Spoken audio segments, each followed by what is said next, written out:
कभी कभी प्यार जबरदस्ती नहीं किया जाता, लेकिन जब कोई इतनी शिद्दत से तुम्हें चाहता हो तो उसकी दीवानगी तुम्हारे दिल तक पहुंच ही जाती है।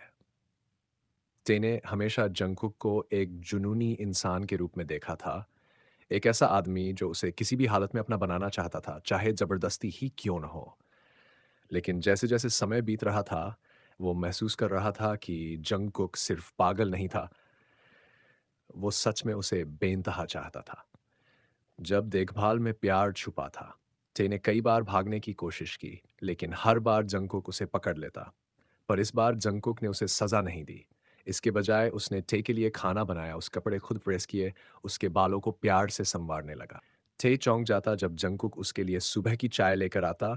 जब वो बीमार पड़ता तो रात भर जाकर उसकी देखभाल करता। एक दिन टे को हल्का बुखार था। मैं ठीक हूँ, उसने कहा। लेकिन जंगकुक ने उसकी बात अनसुनी कर दी और उसे बेड पर लिटाकर हल्के हाथों से उसका माथा सहलाने लगा। तुम्हारा ख्याल रखना मेरी जिम्मेदारी है, टे, उसने धीरे से कहा। टे ने पहली बार जंगकुक की आंखों में सिर्फ जुनून नहीं बल्कि सच्ची परवाह देखी। जब दिल के दरवाजे खुलने लगे, धीरे धीरे टे को आदत होने लगी जंगकुक की बाहों में सोने की, उसके गहरे प्यार को महसूस करने की। वो अब उसे कैद नहीं लगती थी, वो धीरे धीरे उसे घर जैसा लगने लगी थी। एक रात ते अपने कमरे की खिड़की के पास बैठा था। चांदनी उसकी हल्की आंखों पर पड़ रही थी और वो खुद से सवाल कर रहा था, क्या वो सच में अब जंगकुक के बिना रह सकता है? तभी जंगकुक आया और उसके पीछे खड़ा हो गया। क्या सोच रहे हो? टे ने धीरे से कहा, अगर मैंने भागने की कोशिश छोड़ दी तो क्या तुम मुझसे प्यार करना छोड़ दोगे? जंगकुक ने हल्की हंसी हंसी, फिर उसने का चेहरा अपने हाथों में लिया। तुम मुझसे दूर जाने के बारे में सोचना भी मत, तुम्हारा हर एहसास, हर धड़कन सिर्फ मेरी है। टे ने अपनी पलकों को झुका लिया, लेकिन इस बार डर से नहीं, बल्कि दिल में एक अनकही खुशी के साथ। कभी कभी प्यार किसी तूफान की तरह होता है। पहले वो तुम्हें तोड़ता है, फिर धीरे धीरे तुम्हें अपनी लहरों में समेट लेता है। टे खुद को समझा नहीं पा रहा था। पहले वो जंगकुक से दूर जाना चाहता था, लेकिन अब अगर वो उसकी बाहों में न होता तो बेचैनी होने लगती। उसका मन, उसका जिस्म, उसकी सांसें सब जंगकुक के खिंचाव को महसूस कर रहे थे। अब नफरत की जगह एक अलग ही चाहत ने ले ली थी। जब थे ने खुद को उसके हवाले कर दिया, रात का समय था। बाहर चांदनी फैली थी और हल्की बारिश हो रही थी। थे बालकनी में खड़ा था। ठंडी हवा उसके गालों को छू रही थी। उसका दिल किसी अजीब बेचैनी से भरा हुआ था। तभी पीछे से गर्माहट का एहसास हुआ। एक जोड़ी मजबूत बाहें उसकी कमर के इर्द गिर्द लिपट गईं। तुम फिर से मुझसे दूर भागने का सोच रहे हो? जंगकुक की भारी आवाज उसके कानों के पास गूंजने लगी।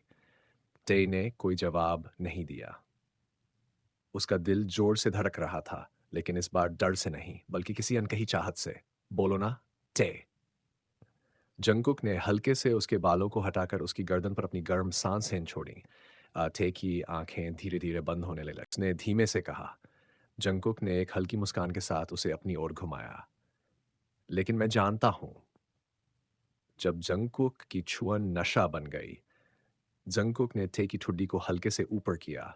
उसकी आंखों में देखा, गहरी काली आंखें जो सिर्फ उसे चाहती थीं। फिर धीरे धीरे उसने अपने होंठ टे की पलकों पर रखे, फिर गालों पर और फिर उसकी गर्दन पर। टे का पूरा शरीर एक छुरछुरी से भर गया। जंग कांप गई। श्श, कुछ मत कहो, जंगकुक ने धीरे से फुसफुसाया। उसकी उंगलियां टे की कमर से होते हुए उसकी पीठ पर फिसलने लगीं। टे ने अपनी पलकों को कसकर बंद कर लिया। क्यों भाग रहे थे मुझसे? जंगकुक ने धीमे से कहा। फिर उसने टे की गर्दन पर हल्के से अपने होंठ टिका दिए। टे की सांसें उखड़ने लगीं। क्योंकि मैं डरता था, उसने कांपती आवाज में कबूल किया। जंगकुक ने हल्का हंसते हुए उससे और करीब कर लिया। टे ने उसकी आंखों में देखा। अब उसमें जुनून था, लेकिन साथ ही प्यार भी था। नहीं, उसने धीरे से कहा।